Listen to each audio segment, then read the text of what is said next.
Hello guys, आज हम बात करने वाले हैं एक ऐसी कंपनी के बारे में। आप लोगों को इस वीडियो में बताने वाला हूं जो देश की सबसे बड़ी पीएसयू बैंक से जुड़ा हुआ है। और ये शेयर की बात की जाए तो यहाँ पर आप लोगों को शेयर का नाम है एसबीआई कार्ड। ठीक है, एसबीआई कार्ड का शेयर का नाम है। और ये कंपनी क्या काम करती है नहीं मालूम है। तो जो एसबीआई के क्रेडिट और डेबिट कार्ड्स है उसका जो ये बिजनेस है ये एक कंपनी करती है। ठीक है, तो यहाँ पर इसका जो ये कंपनी है इसका रिजल्ट आया है Q4 FY 2021 का 2021 का। तो यहाँ पर आप लोगों को कैसा रिजल्ट देखने को मिला है, डिविडेंड कैसा दिया है कंपनी ने, और कितने रुपए का दिया है तो, और नहीं दिया है तो क्या दे सकती है कि नहीं आने वाले टाइम में, वो भी आप लोग बताऊँगा। कंपनी आप लोगों के पास है होल्ड करना चाहिए तो सेल करना चाहिए, या यहाँ पर से आप लोगों को बाय करना चाहिए। ठीक है, तो यहाँ पर आप लोगों के जो सारे के सारे क्वेश्चंस है वो आप लोगों को कवर करने वाला हूँ।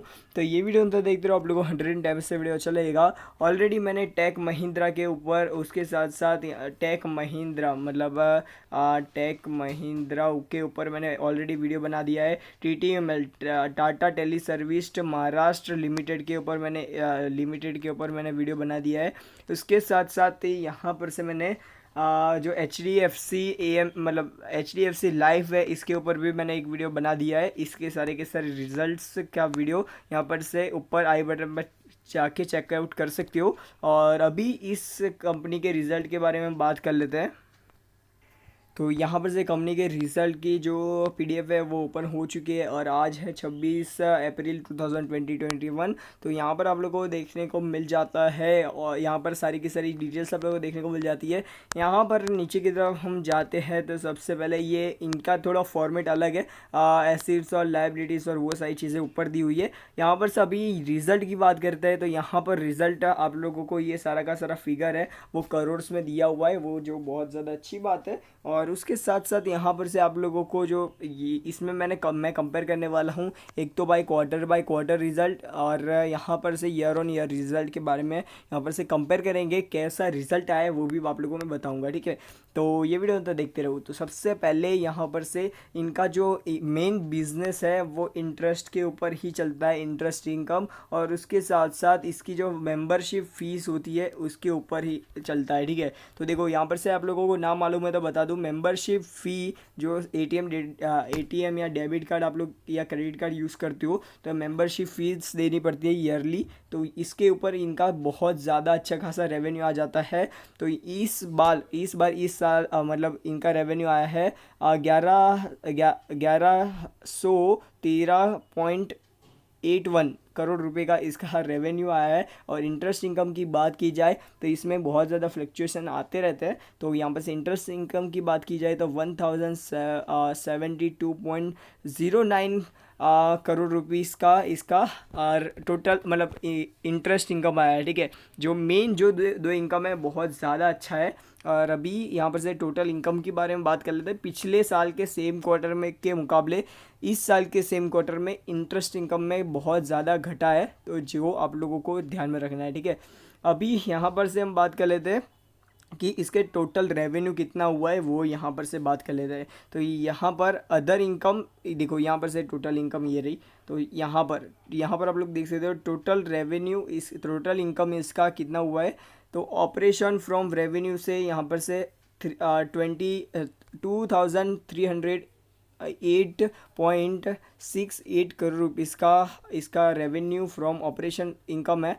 टोटल इनकम की बात की जाए तो यहाँ पर से देखने को मिल जाता है 2,468.14 करोड़ का इसका टोटल इनकम देखने को मिल जाता है, जो यहाँ पर से पिछले साल के सेम क्वार्टर के मुकाबले यहाँ पर से घटोती हुई है, जो अच्छी बात नहीं है। ठीक है, अभी हम बात करें पिछले मतलब क्वार्टर एंड क्वार्टर बेसिस के बारे में बात करें तो यहाँ पर से थोड़ा मतलब ऑलमोस्ट यहाँ पर से पिछले दो क्वार्टर में मतलब मीडियम था, एक मतलब सिंपल एक लाइन में था। पर अभी इसके जो रेवेन्यू इनकम में घटोती हुई है, मतलब घटा है रेवेन्यू, आप लोगों को देखने को मिल जाता है। ईयर ऑन ईयर की बात करें, एक लाइन में ही रेवेन्यू है, कुछ ज़्यादा फ़र्क नहीं है, 10-20 करोड़ रुपए का फ़र्क है। 10-20 तो नहीं, 40 करोड़ रुपए के आसपास का फ़र्क है, तो वो तो आराम से रिकवर हो जाता है। एक्सपेंसेस की बात कर जाए तो यहाँ पर से अलग अलग एक्सपेंसेस होती है, जैसे कि फाइनेंशियल कॉस्ट होता है, एम्प्लॉय के मतलब एम्प्लॉय को खर्चा देना पड़ता है, और उसके साथ साथ अदर ऑपरेटिंग इनकम और एक्सपेंसेस। उसके बाद यहाँ पर से मेन इसमें एक्सपेंसेस में भी यहाँ पर से बढ़ोतरी देखने को मिल रही है, मतलब पिछले साल के सेम क्वार्टर के मुकाबले इसमें घटा है, और मतलब पिछले क्वार्टर में से भी इसमें एक्सपेंस तो घटा है, जो बहुत ज़्यादा अच्छी बात है। अभी हम बात कर लेते हैं ईयर ऑन ईयर एक्सपेंस की, तो यहाँ पर से ईयर ऑन ईयर एक्सपेंस में बढ़ोतरी हुई है, ये चीज़ आप लोगों को याद रखनी है, ठीक है। अभी हम बात कर लेते हैं टोटल प्रॉफिट बिफोर टैक्स की बात कर लेते हैं। तो यहाँ पर से आप लोगों को प्रॉफिट बिफोर टैक्स की बात करें तो 234.4 करोड़ रुपीज़ का प्रॉफिट देखने को मिल रहा है प्रॉफिट बिफोर टैक्स के अंदर, और यहाँ पर से पिछले साल के सेम क्वार्टर के मुकाबले डबल है ऑलमोस्ट, ठीक है। अभी मेन जो चीज़ है वो आप लोगों को मैं बता देता हूँ, ये सारी चीज़ें तो आप लोग आराम से खुद से भी देख सकते हो। जो मेन चीज़ है जो हमारे काम की है वही यहाँ पर से बता देता हूँ। तो यहाँ पर से सबसे पहले जो मेन चीज़ है वो है देखो कंप्रेहेंसिंग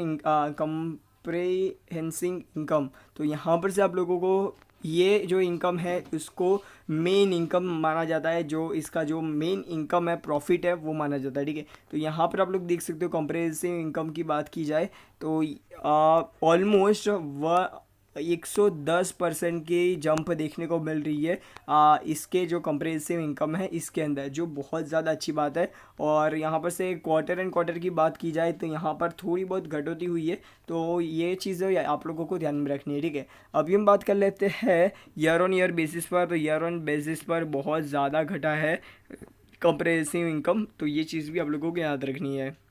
अर्निंग पर शेयर की बात कर लेते हैं, तो यहाँ पर पिछले साल के सेम क्वार्टर के सेम क्वार्टर से अभी डबल हो चुका है अर्निंग पर शेयर। और यहाँ पर हम बात करें क्वार्टर एंड क्वार्टर तो इसमें घटोती हुई है, और ईयर ऑन ईयर बात करें तो भी यहाँ पर से घटोती हुई है कंपनी के शेयर के अंदर, ठीक है, मतलब अर्निंग पर शेयर के अंदर। अभी कंपनी की जो अदर डिटेल्स है वो आप लोगों को एक दो चीज़ें दिखा देता हूँ।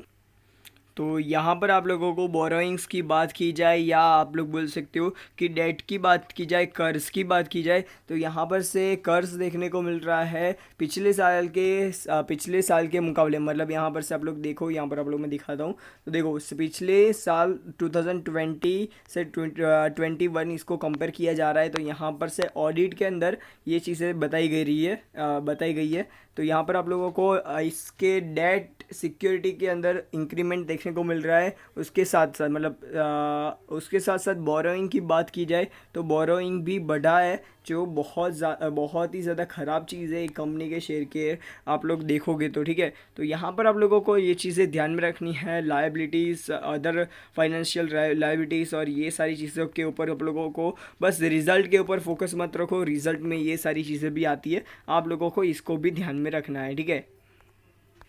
कंपनी के शेयर की बात की जाए तो आज के दिन देखो यहाँ पर से SBI card and payment service की बात की जाए तो यहाँ पर आप लोगों को 1.8% की गिरावट देखने को मिल रही है, और 5% की 5 डेज़ की बात करें तो भी गिरावट, 1 मंथ की बात करें तो भी थोड़ी बहुत गिरावट, और 6 मंथ की बात करें तो 13% का रिटर्न दिया है। पर 1 ईयर में यहाँ पर से 1 ईयर आप लोगों में दिखाता हूँ, 1 ईयर के अंदर इसने टॉप टू बॉटम की बात की जाए तो इसने अच्छा खासा 66% का जंप दिखाया है, ये जो बहुत ज़्यादा अच्छी बात है। और यहाँ पर से कंपनी आप लोगों में दिखाता हूँ, कंपनी आई थी आज से मार्च, मतलब 1 साल पहले ही ये कंपनी आई है ऑलमोस्ट, और ये 1,000 रुपये के आसपास, 1,030 रुपये के आसपास ये लिस्ट हुई थी, और अभी इसमें नेगेटिव रिटर्न दिखाई दे रहे हैं, जो कंपनी आराम से रिकवर कर लेगी, ठीक है, कंपनी आराम से रिकवर कर लेगी। तो आने वाले समय में एसबीआई कार्ड में क्या होता है, क्या कुछ होता है, जो भी होगा आप लोगों को न्यूज़ और सारी चीज़ें आप लोगों को मैं बताता रहूँगा। तो आप लोगों को ये वीडियो कैसे लगा मेरे को कमेंट सेक्शन बताओ।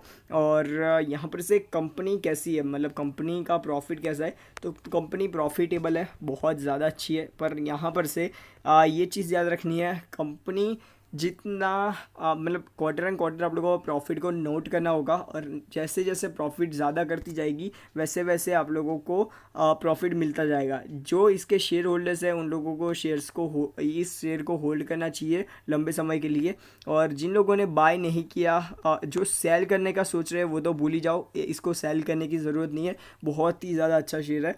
अभी इसकी कंपनी की बात करी जाए कि इसमें बाइंग करनी चाहिए कि नहीं करनी चाहिए, तो यहाँ पर आप लोग बाइंग कर सकते हो, कोई दिक्कत नहीं है। पर आप लोग बाइंग ऐसे करो जैसे कि यहाँ पर से आप लोगों को जैसे 5 शेयर लेने हैं या 6 शेयर लेने हैं, तो यहाँ पर आप लोग क्या करो, सबसे पहले 2 शेयर लो, उसके बाद 1 शेयर लो, उसके बाद जैसे जैसे मार्केट में इस शेयर की वैल्यू गिरती जाए ना, वैसे वैसे थोड़ी थोड़ी करके एवरेज करते रहो। ऐसे आप लोगों के जो 5 शेयर होंगे उसकी एवरेज है ना बहुत ज़्यादा नीचे होगी, जिससे आप लोगों को आने वाले समय में जब कंपनी ऊपर जाएगी तब आप लोगों को प्रॉफिट ज़्यादा होगा, ठीक है। तो बस आज के लिए नहीं, आप लोगों को ये वीडियो कैसा लगा मेरे को कमेंट सेक्शन में बताओ।